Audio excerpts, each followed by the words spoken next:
Actually நான் வந்து இந்த காக்ரோச் ஜனநாயக பார்ட்டியை வந்து நான் ரீசெண்ட் டைம்ஸாக வந்து ரொம்ப ஃபாலோ பண்ணிட்டு இருக்கேன். அவங்க கொள்கையும் சரி, அவங்க நடந்துக்கிற விதமும் சரி. அதாவது வந்து என்னன்னா, இந்த இத்தனை நாள் நீட் எக்ஸாம் வந்து லீக் ஆயிடுச்சு, இது பண்ணது வந்து it's a failure system of government. அத்தனை வருஷம் உழைப்பு ஒரே நிமிஷத்துல வந்து நம்ம கவர்மெண்ட் லீக் ஆயிடுச்சு. இப்போ ஒன்றும் இல்லை, நான் ஒரு பணக்காரனா இருந்தேன்னு நான் ஃபெயிலாக லீக் ஆனால் எனக்கு என்ன, நான் காசு கொடுத்துட்டு டாக்டர் ஆகிடுவேன். ஆனால் திறமை இருந்தும் எல்லாம் பண்ணியும் அவங்களுக்கு காசு இல்லாததுனால அவன் டாக்டர் ஆகணும். இப்போ அவனோட கனவும் அழிக்கப்படுது, அவன் ஆசைகள் எல்லாம் அந்த ஒரு விஷயத்துக்காக அடக்குனதுனால, அது நடக்காத போனதுனால அவனால் தாங்கிக்க முடியாத சூசைட் பண்ணிக்கலாம். ஸோ இதனால் நான் என்ன கொண்டு வரேன்னா, நீட் எக்ஸாம் வந்து ஒரு டாக்டர் தீர்மானிக்கிற எக்ஸாம். பணக்காரனா இருந்தா நீ ஆயிடலாம், ஏழையா இருந்தா நீ ஒன்றும் ஏழையா தான் ஆனா ஆக முடியாது. ஒருவேளை நீ ஆனா கூட இந்த மாதிரி நாங்கள் ஏதாவது சொல்லுவோம், நீங்க அதை தாங்கிக்கணும். நீட் எக்ஸாம் வைக்கிறது நல்லதா இல்லை எப்படின்னு இப்போ நான் என்ன கேட்குறேன்னா, நீட் எக்ஸாம்னால என்னென்ன டாக்டர்ஸ் அதிகமாக ஃபேக் டாக்டர்ஸ் இருக்காங்களே, அப்போ நீங்க நீட் எக்ஸாம் வச்சு ஃபேக் டாக்டர்ஸ் ஆனா what's the point of keeping the NEET exam? இதுக்கு முன்னாடி இருந்த இது வந்து இது காசு கட்டினா போய் டாக்டர் ஆயிடலாம், அதனால இப்போக்கி இருக்க காசுன்றதை விட காசு கொடுத்து ஆமா அந்த மாதிரி. இப்போ நீங்க ஒரு பெரிய ஒரு மெடிக்கல் கவுன்சிலிங் வச்சிருக்கீங்கன்னா ஒரு 3.5 கோடிக்கோ 3.5 கோடிக்கோ ஆப்வியஸா நீங்க வாங்கிதான். அப்போ இந்த எக்ஸாம் என்ன தீர்மானிக்குது? Only for rich people. Middle class பீப்புளாக சொந்த வீடு எல்லாம் இழந்துட்டு நீங்க அசால்ட்டா சொல்லி அவங்க வயிற்றுல அடிச்ச மாதிரி தானே அர்த்தம். அந்த போராட்டத்தை, இந்த போராட்டத்தை நான் எதுக்கு முக்கியமா வைக்கிறேன்னா, இதனால வந்து நிறைய டெல்லியில பாத்தீங்கன்னா பார்லிமெண்ட்ல வரைக்கும் நிறைய சண்டை போட்டு நிறுத்தி ஆகும். மெயினா ஃபார்மர்ஸ்லாம் இதுல உள்ள இறங்கி இருக்காங்க. அது ரொம்ப ஒரு பாராட்டக்கூடிய விஷயம். விவசாயிகள் எல்லா மாணவர்களாம் சேர்ந்து பண்ணும்போது கண்டிப்பா இதுல ஒரு மாற்றம் வர நான் நம்புறேன். ஆனா இதுல இன்னும் ஒரு சிக்கல்னா, இந்த போராட்டம் வந்து நிக்க கூடாது, மாற்றம் வர வரைக்கும் போராட்டம் பண்ணினே இருந்தா. ஏன்னா மாற்றம் வந்து ஒரு நாள் 2 நாள், வருடக்கணக்காகலாம் மாசக்கணக்காக. ஆனா வந்துருச்சுன்னா மாசம். ஓகே, இதுவே வந்து அங்கே போராட்டம் சோசியல் மீடியாவில் இந்த நடந்த விஷயங்கள், வெளியில் நடந்த விஷயங்கள் எல்லாமே சோசியல் மீடியாவிலேருந்து பார்த்து தான் நமக்கு தெரியும். ஆனால் எந்த நியூஸ் சேனலோ எந்த ஒரு நியூஸ் பேப்பரோ எதுலையுமே ரிலீஸ் ஆகாம இருந்திருக்கு. ஆக்சுவலி இந்த கேள்வி வந்து நானும் யோசித்தேன். நம்ம நியூஸ் சேனல் பேசல, ஃபாரின் நியூஸ் சேனல் வந்து இறங்கிருக்காங்க. அந்த நியூஸ் பார்த்தீங்கன்னா, ஸோ இதுல இருந்து என்ன புரியுதுன்னா, they want to hide something. இதை வந்து ஒரு பெரிய விஷயமாவே அவங்க நோக்க நினைக்கிறாங்க. ஸோ இது நம்ம கண்களுக்கு கொண்டு வந்தது யாரு? இவங்க தான். நம்ம ஸ்மால் மீடியாஸ் நம்மள மாதிரி இருக்கிறதுனால தான் நம்மளுக்கு இது மாதிரி விஷயம் நடக்குதுன்னே தெரியும். இப்போ எல்லாம் அநேக பேரோட மைண்ட் செட் வந்து இதை அட்ராக்ட் பண்ற காரணம், நம்ம சில பேர்ல இந்த ரீல்ஸ் போறதுனால இந்த மாதிரி நடக்குது. நானும் இன்ஸ்டாகிராம் ரீல் பார்த்தா வந்தேன். ஆமா, சோசியல் மீடியால இருக்கிறதுனால தான் இவ்வளவு விஷயம் நடக்குது தெரியுது. நியூஸ் சேனல் மட்டும் பார்த்தோம்னா இந்த மாதிரி ஒண்ணுமே தெரியாது. அப்ப நான் என்ன சொல்ல வரேன்னா, ஒரு பெரிய விஷயம், ஒரு செலிபிரிட்டி செத்துட்டா நீங்க ஊர் ஃபுல்லா அடிக்கிறீங்க. ஏன் ஒரு 40 பேர் 50 பேர் செத்த ஒரு நீட் எக்ஸாமுக்காக செத்தா அதையே நீங்க யாரும் வாய் திறக்க மாட்டீங்க? அப்ப நீங்க என்ன, you are all supporting for rich people. ஆமா, அப்ப this government is a failure system. It is not for people, it's for rich people. ஆமா, அவ்வளவுதான்.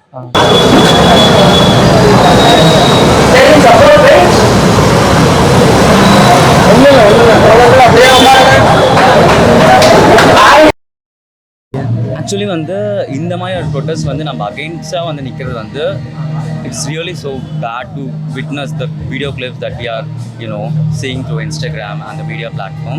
அதை பார்க்கவே ரொம்ப கஷ்டமாக இருக்குது. பிகாஸ் ரொம்ப டெமோக்ராட்டிக்கான இந்த கண்ட்ரியில் வந்துட்டு டெமோக்ரஸி எங்கன்னே வந்து கேட்குற மாதிரி ஒரு கொஸ்டினாக இருக்குது. It is sort of like fascism மாதிரி தான் வந்து லிட்ரலாக இருக்குது. ஒரு ஸ்டூடெண்ட்ஸுமே வந்து அவ்வளோ அழகாக வந்து இவ்வளோ நாள் வந்து ரொம்ப அந்த சைலன்ஸோடு வந்து இந்த ப்ரொட்டஸ்ட் பண்ணும்போது கூட வந்து போலீஸ் அவங்க மேலே வந்து லத்தி சார்ஜாக இருக்கட்டும், it is actually making us to feel afraid. Like இந்த சொசைட்டியில் இன்னும் எங்களை மாதிரி வல்னரபிளாக இருக்குது, எங்கள் எல்லாருக்குமே வந்து ஒரு பயமாக இருக்குது. ஒரு ஸ்டூடெண்ட்ஸாக போயிட்டு ஒரு யங்கர் ஜெனரேஷன்ஸ்க்கு வந்து நம்ம வந்து அவங்க ஒரு நியாயமான விஷயத்துக்காக வந்து போராடும் போது நம்ம அதுக்கு அகெயின்ஸ்டாக போயிட்டு வந்துட்டு ஒரு அக்கௌண்டபிலிட்டி, ஃபர்ஸ்ட் ஆஃப் ஆல் அந்த அக்கௌண்டபிலிட்டி வந்து உங்களால் எடுக்க முடியாதப்போ வந்துட்டு நீங்களாம் வந்துட்டு எதுக்கு இந்த கவர்மெண்ட்டில் இருந்து என்ன ரூல் பண்ணிகிட்டு இருக்கீங்கன்னு பார்க்கும் போதே வந்து ரொம்ப கஷ்டமாக இருக்குது. அண்ட் ஸ்டூடெண்ட்ஸ் நிறையா பேர் இதில் அஃபெக்ட் ஆகிருக்காங்க. அதுவும் வந்து நம்ம அதை பார்க்க வேண்டிய ஒரு விஷயம். அதுக்கான என்ன ஆக்ஷன்ஸ் எடுக்க போகிறாங்கன்னு எனக்கு தெரியல. இது யாரும் உண்மையாகவே அக்கௌண்டபிலிட்டி எடுக்க போகிறாங்கன்னு தெரியல. இது வரைக்குமே வந்து யாரும் இதை பற்றி பேசவும் கிடையாது. And we are just waiting for the justice and so many people have lost their life. And அதை நினைக்கும் போது வந்து அது ரொம்பவே கஷ்டமாக இருக்குது. இன்னும் எத்தனை பேர் அவங்களோட வாழ்க்கையை இழந்துட்டே போக போகிறாங்கன்றதை பற்றி எனக்கு நினைக்கும் போது ரொம்ப கஷ்டமாக இருக்குது. I wish some sort of change should happen in the government from the central, and wishing for the best and கண்டிப்பான அதுக்கான நியாயம் கிடைக்கணும்னு நாங்கள் கேட்டு. இந்த காக்ரோச் ஜனதா பார்ட்டி வந்து ஃபஸ்ட்டு இந்த போராட்டத்தை கையில் எடுத்து எந்த அளவுக்கு கொண்டு போயிருக்காங்க? Actually they are doing really very nice and அவங்க பண்ணுற எல்லா மூமெண்ட்ஸாக இருக்கட்டுமே வந்து ரொம்ப ரொம்ப ரொம்ப சட்டிலான வேலை, யாருமே அஃபெக்ட் பண்ணாமல் யாருமே அதில் அஃபெண்ட் ஆகாமல் வந்து ரொம்ப சட்டிலான வேலை அவங்க பண்ணிகிட்டு இருக்காங்க. And I really appreciate that. And அந்த மாதிரி பண்ணியுமே வந்துட்டு இன்னுமே வந்துட்டு அவங்களோட அந்த அப்ரிஷனையும் அவங்கள வந்து அட்டாக் பண்ணுறதா இருக்கட்டும் எல்லா விஷயத்தையுமே வந்து பார்க்கும்போது வந்துட்டு ஏன் இந்த கவர்மெண்ட் இப்படி பண்ணுறாங்கன்ற ஒரு கொஸ்டின் மார்க் வந்துட்டு இருக்கு. And also I am feeling like some sort of change should happen. இதுக்கு எல்லாத்துக்கும் இவ்வளோ விஷயம் நடந்து இவ்வளோ பீப்புள் கேதர் ஆகி ஜாந்தர் மந்தரில் இருக்கட்டும் இங்கேயா இருக்கட்டும் எல்லா இடத்துலையுமே வந்து we are protesting for it and I wish some sort of change should happen. என்ன ஒர்க் பண்ணுறீங்க? நான் வந்து ஐடியில் ஒர்க் பண்ணியிருக்கேன். ஓகே. இந்த போராட்டம் இன்னும் எத்தனை நாள் வரைக்கும் போகும்னு நினைக்கிறீங்க நீங்கள்? இவ்வளோ நாள் போயிட்டு தான் இருக்குது, இன்னுமே அதுக்கான ஆன்சர் கிடைக்கல. பட் இன்னும் வரைக்கும் சோசியல் மீடியாவில் இல்லாட்டி இந்த விஷயம் உங்களவுக்கு தெரிஞ்சிருக்காது. நிறைய நியூஸ் சேனல் இந்த நியூஸ் எல்லாம் போடவே இல்லை அந்த டெல்லியில் நடக்கிற விஷயத்தெல்லாம். இதை பற்றி நீங்கள் என்ன நினைக்கிறீங்க? அதான் இவங்க அந்த கவர்மெண்ட் வந்து ஃபுல்லாகவே வந்து they won't every thing like starting from media எல்லா பிளாட்ஃபார்மே வந்து இந்த ஏஐ எடிட்ஸாக இருக்கட்டும் supporting the government not instead like இங்கே வந்து உண்மையாக நியாயமாக போராடுற மக்களுக்காக அவங்க பேசாமல் லைக் அவங்களோட கவர்மெண்ட்டையும் அவங்களோட நரேஷனையுமே வந்து ரொம்ப ப்ராப்பராக வந்து அவங்க இது பண்ணணும்னு நினைக்கிறாங்க விச் இஸ் ஆக்சுவலி அன்ஃபேர். இங்கே எவ்வளோ பேர் கஷ்டப்பட்டுட்டு சாப்பிடாமல் தூங்காமல் அந்த ப்ரொட்டஸ்ட்டில் இருந்து அடி வாங்கி இவ்வளோ கஷ்டப்பட்டுட்டு இருக்காங்க. அந்த நரேஷனை வந்து ஃபுல்லாக டம்ப் பண்ணிவிட்டு இவங்க வந்து ஒரு நியூ நரேஷன்ஸ் கொண்டு வந்துட்டு இவங்களோட கவர்மெண்ட்டை வந்து திருப்பியுமே வந்து ரொம்ப க்ளோரிஃபை பண்ணி காட்டுறது வந்து it is totally unfair and I really don't appreciate that. And thank God like நிறைய பேர் அங்கே போயிட்டு அங்கே ஆக்சுவலி என்ன நடக்குதுன்ற விஷுவல் கிளிப்பிங்ஸ் வந்து போடும்போது தான் தெரியுது what they were really gone த்ரூன்றதை பார்க்கும்போது ரொம்ப கஷ்டமாகவே இருக்குது. And as I said like we are expecting some sort of change in this protest. At least இவ்வளோ பேர் வந்து இன்வால்வ் பண்ணி ஒர்க்கெல்லாம் விட்டுட்டு ஆஃப் எடுத்து நிறைய பேர் வந்து ஈவன் நைட் ஷிஃப்ட் போனாலுமே வந்து மார்னிங் இங்கே வந்து at least we should give the voice to the voiceless அப்படின்னு நினைக்கும் போது வந்துட்டு நானும் அதே மாதிரி தான் வந்து இங்கே வந்து வாய்ஸ் கொடுக்கணும் அட்லீஸ்ட் ஒரு சேஞ்சாக இருக்கணும்னு சொல்லி இங்கே எல்லாமே வந்திருக்கோம். And we wishing for the change. Actually இங்கே போராட்டம் எத்தனை மணிக்கு ஆரம்பிச்சிச்சு? ஆக்சுவலி இது 3 days நடந்துட்டுருக்கு. என்னோடய ஃப்ரெண்ட் அக்னிக் அது நிறைய பேர் வந்து இந்த போராட்டத்தில் ஜாயின் பண்ணியிருக்காங்க. ஸோ அவங்கள பார்த்து தான் வந்து even I came today like at least we should give some voice to that அப்படின்னு சொல்லி தான் இந்த பிளாட்ஃபார்ம். தேங்க்யூ. இன்டர்நெட் இந்த மாதிரி ஏகப்பட்ட ப்ரிவிலேஜ் இருந்துச்சு எனக்கு. அதை 2 years எனக்கு ஏற்படுத்தி கொடுத்து எங்க வீட்டில் அவங்களுக்கு அந்த ப்ரிவிலேஜ் இருந்துச்சு. பட் இருந்தாலும் அந்த 2 years என்னால் முடிக்க முடியாம அந்த மென்டல் டோல் எனக்கு இருந்தது. இன்னைக்கு வரைக்கும் என்னால் வெளியே வர முடியல. அந்த டோல் அந்த என்னோட உடம்புல இருந்து அந்த ஒரு ஆக்டிவ்னஸ் என் உடம்புல இருந்து அப்பவே போயிடுச்சு 5 yearsக்குள்ள. இப்போ அதே மாதிரி என்னோட ஓன் பிரதர் இப்போ 2 years நீட் படிச்சு இப்போ அவன் அந்த நீட் எக்ஸாம்ல மாட்டி ரீநீட் எக்ஸாம் எழுதி போன வாட்டி 50 மார்க்ஸ் அதிகமா வந்திருக்கு. ஸோ இந்த வாட்டி அதை விட கம்மி ஆயிட்டு அவனும் இப்போ லைக் என்ன பண்றது அப்படின்னு தெரியாம ஒரு மாதிரி முடிச்சுக்கிட்டு இருக்கான். இதெல்லாம் பார்க்கும்போது தான் எவ்வளவு வந்து இந்த எஜுகேஷன் சிஸ்டம் வந்து ரெட்டா இருக்கு அப்படின்னு சொல்லி புரிய வருது. எல்லா ப்ரிவிலேஜும் ஏற்படுத்தி கொடுத்து எல்லா ப்ரிவிலேஜும் இருக்கும் போதே இவ்வளவு கஷ்டம் அப்படின்னா எந்த ஒரு ப்ரிவிலேஜுமே இல்லாம எங்க போய் படிக்கணும்னு தெரியாம படிக்கிறதுக்கான ஆக்சசிபிலிட்டி இல்லாம படிக்கிறதுக்கான ஒரு தூண்டுதல் யார்கிட்ட இருந்துமே இல்லாம இருக்கிற மாணவர்களுக்கு எப்படி இந்த ஒரே எக்ஸாம் எல்லாருக்குமான எக்ஸாமா இருக்கும்னு நினைக்கிறீங்கன்றது இந்த கவர்மெண்ட் கிட்ட பார்த்து நான் கேட்கிற கேள்வி. எப்படி இந்த ஒரே exam it's a bit one fit for all solution எப்படி இந்த எக்ஸாமா இருக்க முடியும்? அதே மாதிரி இப்போ நம்ம பார்த்துட்டு இருக்க இப்போதான் வேர்ல்ட் கப் முடிஞ்சது ஃபுட்பால்ல. அந்த ஃபுட்பால் வந்து எவ்வளவு ரிக்டா இருக்கு அப்படின்னு சொல்லி எல்லாரும் அதை பத்தி பேசுறீங்க. என்னோட பர்சனல் குரூப் சாட்லயே 2 days வந்து எவ்வளவு ரிக்டா இருக்கு எப்படி ரெஃபரீஸ் இருக்காங்க அப்படின்னு சொல்லிட்டு பேசிட்டு இதுக்கு முன்னாடி நடந்த ஐபிஎல் சீசன்ல அது எவ்வளவு ரிக்டா இருக்கு 2 years நிறைய இப்போ டீம்ஸ்ல பேன் அப்படின்னு சொல்லிட்டு இந்த மாதிரி என்டர்டெயின் நம்மள கேபிட்டலிஸ்ட் வந்து கன்சியூம் பண்ணிக்க சொல்ற விஷயங்களுக்கே நம்ம ரிக்டா இருக்கிறத புரிஞ்சுட்டு போகணும். அண்ணா வணக்கம்ண்ணா, உங்கள் பேருண்ணா? என் பேர் ஹேமந்த். காக்ரோச் ஜனதா பார்ட்டி இவ்வளோ பெரிய போராட்டத்தை கையில் எடுத்திருக்காங்க, இதை பற்றி நீங்கள் எப்படி நினைக்கிறீங்க? இதை முதல்ல கட்சின்றதை தாண்டி காக்ரோச் ஜனதா பார்ட்டின்ற ஒரு கட்சியாக இருந்தால் கூட அதை தாண்டி இது மாணவர்களுடைய முழுக்க ஏன்னா இன்றைக்கி ஆளுங்கட்சியும் நம்ப முடியல, வலிமையாக போராட வேண்டிய எதிர்கட்சி மேலேயும் இந்தியா லெவலில் ஒரு சின்ன அதிருப்தி இருக்குது. அப்போ இளைஞர்களாக ஒரு முன்னெடுக்கக்கூடிய ஒரு முக்கியமான போராட்டமாக இருக்கும்போது ஒரு உண்ணாவிரதத்தை தடுக்கிறீங்க, அதுக்கான ஒரு பக்கம் போயிட்டுருக்குன்னா இன்னொரு பக்கம் உங்களுக்கு நாடாளுமன்றத்தை பாதுகாக்கணும்னு இருக்கக்கூடிய அந்த அறிவுன்றது இங்கே இருக்கக்கூடிய இளைஞர்கள் போராடும் போது அவங்க தானே இந்தியாவோட எதிர்காலம்ன்றீங்க. அப்போ அவங்கள பாதுகாக்கிறதுக்காச்சு அட்லீஸ்ட் அவங்க குறைய காது கொடுத்து கேட்குற அளவுக்கு கூட இந்த ஒன்றிய அரசுக்கு முடியாதப்ப அப்போ இந்த மாதிரி ஒரு இளைஞர்களுடைய ப்ரொட்டஸ்ட்ன்றது நார்மலாக எல்லா வாட்டியும் நடக்கும். அது இந்தியா உலகம் முழுக்க இப்போ நடந்துட்டு இருக்குன்றப்ப இப்போ இந்த ஜென்சி தலைமுறை அதில் கையில் எடுக்க ஆரம்பிச்சிருக்குன்றதான் இன்றைக்கி நான் பார்க்குற விஷயமா இருக்குது. இப்போ நமக்கு நீட்டு தேவையா இல்லை ரத்து செய்யணுமா? கண்டிப்பாக இன்னைக்கு இல்லை, 2017க்கு முன்னாடியிலேருந்தே தமிழ்நாட்டுடைய நிலைப்பாடுன்றது முழுமையான ரத்து. விலக்கு அதெல்லாம் தாண்டி முழுமையான ரத்து கோரி தான் இப்போ தொடர்ச்சியாக போராட்டம் நடந்துட்டு இருக்கு. இதுக்கு முன்னாடி நமக்கு எதிராக ஆளுநர் அவர்கள் இந்தியாவில் தமிழ்நாடு லெவலில் எதிர்த்து தெரிவிச்சிட்டு இருந்தார். இன்னைக்கு ஆளும் அரசாங்கமும் அதுக்கு ஏன்னா ஆட்சி மாறுதுன்றப்ப அவங்க ஒரு வலிமையான இன்னைக்கும் அவங்க எதிராக தான் நிற்கிறேன்னு சொல்கிறாங்க. ஆனால் தன்னுடைய வலிமையான கண்டனத்தை செலுத்த வேண்டிய இடத்துல அவங்க இருக்காங்க. அப்படின்றப்ப தொடர்ச்சியாக இந்த மாணவர்கள் ப்ரொட்டஸ்ட்ன்றது நடந்துகிட்டே இருக்குது. ஏன்னா எங்களுக்கு அதில் போதாமை இருக்குது. உங்களுடைய தொடர்ச்சியாக நீங்கள் எதிர்க்கக்கூடிய எதிர்ப்புலையும் அங்கே நடக்கக்கூடிய பிரச்சனைகளையும் எங்களுக்கு ஒரு எதிர்ப்பு இருக்குது.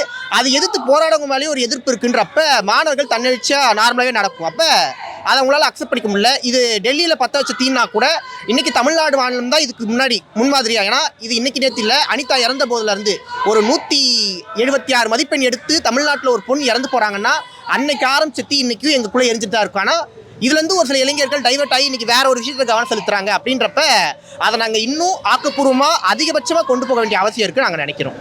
Okay okay. காக்ரோச் ஜனதா பார்ட்டியோட தலைவர் அபிஜித்தை பற்றி நீங்கள் என்ன நினைக்கிறீங்க? எனக்கு தனி மனிதனாக எனக்கு அந்தளவுக்கு ஓகே ஒரு டிஸ்டன்ஸ் இருந்துச்சு. ஆனால் எப்போ இவ்வளோ பெரிய ப்ரொட்டஸ்ட் நடந்ததுக்கப்புறமா, இவ்வளோ பெரிய தடியடி நடந்ததுக்கப்புறமா சாரின்னு சொல்லிட்டு நமக்கு ஒரு ஈகோ இருக்குல்ல. நார்மலாகவே இத்தனை லட்சம் பேர் நம்ம நம்பியிருக்காங்கன்ற அந்த கொஞ்சம் கூட தன்னை ஈகோ பார்க்காம இதுக்கு என்ன நம்பி தான் வந்தாங்க, நான் ரெஸ்பான்சிபிலிட்டி எடுத்துக்கிறேன் அப்படின்னு அந்த அக்கௌண்டபிலிட்டி எடுத்துக்கூடிய லீடராக இந்த இடத்துல அவர் எமோஜ் ஆகிறாருன்னு நினைக்கிறேன். அப்போ இதுக்கு முன்னாடி அவர் பற்றின பார்வை எனக்கு வேறையாக இருந்திருக்கலாம். ஆனால் இப்போ நான் முழுக்க முழுக்க இந்த விஷயத்தில் அவர் கூட நிற்கிறேன். கண்டிப்பாக நீட்டுன்றது அவருடைய ஒரு அரசியல் ஆதாயத்துக்காக நடக்கக்கூடியது கிடையாது. இங்கே அடித்தட்டு மக்கள் மலை கிராமத்தில் இருக்க படிக்கிற பொண்ணும் சென்னையில் படிக்கிற நானும் ஒன்றும் கிடையாது. ஆனால் எங்கள் 2 பேருக்கும் ஒரே சிலபஸ் வைக்கிறீங்க, ஒரே மாதிரியான அளவுகோல் வைக்கிறீங்க. அப்படின்றப்ப இங்கே நிறைய முரண்பாடுகள் இருக்குது. அப்போ தமிழ்நாட்டில் இருக்கிற அரசு கல்லூரிகள்லையாச்சு குறைந்தபட்சமாக இந்த நீட்டுன்றது ஒழிக்கப்படணும். முதல் கட்டமாக அதை பண்ணப்படணும். இதுதான் இதுக்கு முன்னாடி இருக்கக்கூடிய தமிழ்நாடு அரசு வைக்கப்பட்ட கோரிக்கையாக இருந்துச்சு. ஆனால் அதை ஆளுநர் தூக்கி குப்பையில் போட்டார். இன்னைக்கு நாங்கள் எதிர்க்கிறோம், எங்களுக்கு வந்து முழுக்கமே எதிர்க்கிறோம்னு சொல்கிறாங்களே தவிர இப்போ நாங்கள் உடனே இதுக்கு தீர்மானம் நிறைவேற்றுறோம், மறுபடியும் நாங்கள் ஆளுநர் கொண்டு போகிறோம், இது சட்ட ரீதியான போராட்டம் தமிழ்நாடு அரசு முன்னெடுக்கும் அப்படின்னு இன்னைக்கு தமிழ்நாடு அரசு வாயிலிருந்து வரும்போது மாணவர்கள் நாங்கள் கொஞ்சம் அமைதி காக்கலாம், நேரம் கொடுக்கலாம். ஆனால் இன்னைக்கு இவர்கள் இந்த டெல்லி காவல்துறைக்கும் ஜனதா பார்ட்டிக்கும் நடக்கக்கூடிய இந்த மோதல் இருக்குல்ல, அந்த மோதலை தவிர்த்துருக்கலான்னு சொல்லக்கூடிய இடம் இப்படி இருக்குன்னா அவங்க ஏதோ ஓரத்தில் உட்காந்து கபடி விளையாண்டுட்டு இருந்த மாதிரியும் இவங்க போய் இப்படி ஒரு அரைகுறை நிலைப்பாடுன்னு ஒன்று இருக்குல்ல. பாசிச பாஜகவை எதிர்க்கிறேன்னு உங்களுடைய ஏன்னா தமிழ்நாடு அப்படிதான் நின்றுச்சு, சனாதனத்துக்கு எதிராக நின்றுச்சு. நீட் தேர்வு இப்படி பல்வேறு போராட்டங்கள் இந்தியா லெவலில் எடுக்கிறதுக்கு முன்னாடி தமிழ்நாடு முன்னெடுத்துட்டு இருந்துச்சுன்ற வரலாறு. ஆனால் இன்னைக்கு தமிழ்நாடு அமைதி காக்குது, மற்ற நார்த் இந்தியன் மாநிலங்கள் முன்னெடுக்குது அப்படின்றதே இன்னைக்கு தமிழ்நாட்டுக்கு ஒரு மிகப்பெரிய பின்னடைவாக நான் பார்க்குறப்ப அதை அடுத்த கட்டமாக கொண்டு போகிறதுக்கான முயற்சியை இன்னைக்கு இருக்கக்கூடிய இளைஞர்கள் எடுக்க ஆரம்பிச்சிட்டாங்க. இதோட இந்த டெல்லியில் எவ்வளோ பெரிய போலீஸை வச்சு தடியடி நடத்தி அந்த பெண்களை வந்து அப்யூஸ் பண்ணுறது, இந்த மாதிரி நிறைய நிகழ்வு நடந்திருக்கு. இதெல்லாம் பற்றி நீங்கள் எப்படி பார்க்குறீங்க? இல்லை, போலீஸ் புரூட்டாலிட்டி எங்கே நடந்தாலும் எப்படி நடந்தாலும் சரி அதை ஏற்றுக்கொள்ளவே முடியாது. அப்போ அவங்களுக்குள்ள எப்படியாச்சும் இந்த மாணவர்களை பயன்படுத்திட்டு அனுப்பிடலாம். ஏன்னா இன்றைக்கி இருக்கக்கூடிய ஜென்ரேஷன், இந்த ஜென்சி தலைமுறை வந்து ரொம்ப கம்ஃபர்ட் ஜோன்லேயே வளர்ந்துட்டாங்க. அவங்களால ஒரு போராட்டத்தை முழுமையாக எடுத்துகிட்டு போக முடியாது. அவங்க வந்து பயந்து ஓடிடுவாங்க, பின்வாங்கிடுவாங்க. அவங்க வந்து நல்ல ஒரு பார்ன் இன் சில்வர் ஸ்பூன் மாதிரியே வளர்ந்துட்டாங்க அப்படின்னு இன்றைக்கி நினச்சிட்டு இருக்காங்க. அப்படிலாம் கிடையாது.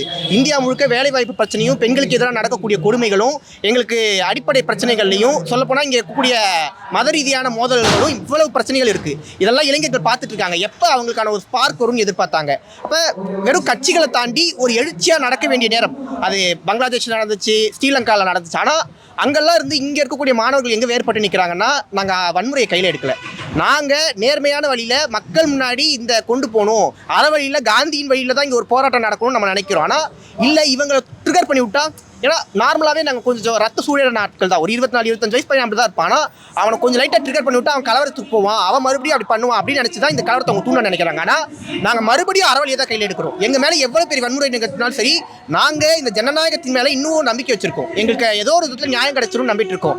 அதுக்கு குறைந்தபட்சமாக ஒரு ஆக்ஷனாக நீங்கள் கண் தொடர்பு கூட பண்ணுங்க. தர்மேந்திர பிரதானை இன்னைக்கு பதவிகளை வச்சுட்டு ஒரு வருஷம் கழிச்சுட்டு நீங்கள் வர வச்சுங்க, இது தப்புனா கூட அட்லீஸ்ட் ஒரு கண் துடைப்புக்காச்சும் ஒரு வேலை பார்க்கணும்ல.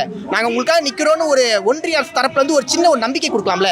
எதையுமே கொடுக்காதப்ப இன்னமும் போராட்டம்ன்றது தமிழ்நாடு மட்டும் இல்லை, ஒவ்வொரு கிராமத்துடைய பட்டி தொட்டி வரைக்கும் போய் சேரும்ன்றதா உண்மை. ப்ரோ எனக்கு காக்ரோச் ஜனதா பற்றி தான் பெருசாக ஐடியா இல்லை ப்ரோ.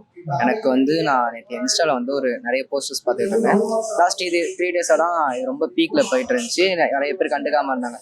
ஸோ நான் இன்ஸ்டாகிராமில் ஒரு போஸ்ட் போட்டிருந்தேன். எனக்கு அந்த போஸ்ட்க்கு வந்து பயங்கரமான நெகட்டிவ் கமெண்ட்ஸ் வந்துச்சு. So I trigger. நான் அந்த இடத்துக்கு போகலன்னா மற்றவங்க யாரும் வரமாட்டாங்கன்னு எனக்கு ஒரு விஷயம் தோணுச்சு. ஸோ நான் இப்போ இங்கே வந்துட்டேன்.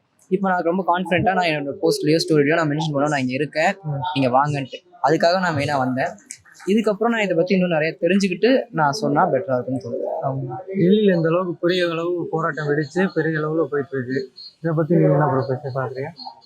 ஸோ அதை பற்றி நிறைய பேர் பேசிட்டாங்க ஆக்சுவலாக. ஆனால் என்னன்னா ஒரு விமென்ஸ் அவங்க சில்ட்ரன்ஸ்லாம் அங்கே இருக்காங்க. அவங்கள வந்து போலீஸ்காரங்களே ரொம்ப அப்யூஸ் பண்ணுறாங்க. ஆக்சுவலி அவங்களால நம்ம ப்ரொடெக்ட் பண்ணணும். பட் அவங்களே நம்மளை வந்து ரொம்ப டிஃபெண்ட் பண்ணி பண்ணுறதுனால கஷ்டமாக இருக்குது. ஆமாம், அந்த மாதிரிலாம் நடக்குது. அதெல்லாம் சோசியல் மீடியாவில் பார்க்கும்போது இந்த அளவுக்கு போயிட்டு இருக்கு, எப்படி போயிட்டு இருக்கு? ஆமாம், ஏன்னா இந்த கண்ணி வெடி போக வீசுறாங்க, அடிக்கிறாங்க, பிளட் ரொம்ப பார்த்து சஃபர் ஆகி தான் நான் மெயினாக பண்ணது அந்த விஷயம். ஏன்னா இங்கே நார்மலாக நடக்கிற விஷயமே இங்கே நம்ம ஊர்லேயே நம்ம தமிழ்நாட்டிலே பார்த்தீங்கன்னா நிறைய பேருக்கு வந்து பாலியல் தொல்லை இருக்கும், அதெல்லாம் நிறைய நடந்திருக்கும். அதெல்லாம் பார்த்து எனக்கு சஃபர் ஆகி நான் நிறைய டைம் அழுதுருக்கேன். என்னால் வாய்ஸ் கொடுக்க முடியல அப்படின்ட்டு. நான் ஜஸ்ட் ஸ்டோரி அந்த மாதிரி போட்டு யாரும் ரெஸ்பான்ஸ் இருக்க மாட்டாங்க. நீ என்னடா கிரிஞ்ச் பண்ணுற, பூமர் பண்ணுற அப்படின்ற மாதிரி இருக்கும். பட் இப்போ எனக்கு ஒரு பிளாட்ஃபார்ம் கிடச்சிருக்கு. இது நான் ப்ராப்பராக யூஸ் பண்ணிக்கணும் அப்படின்றதுக்காக நான் இங்கே என் வாய்ஸ் கொடுக்குறேன்.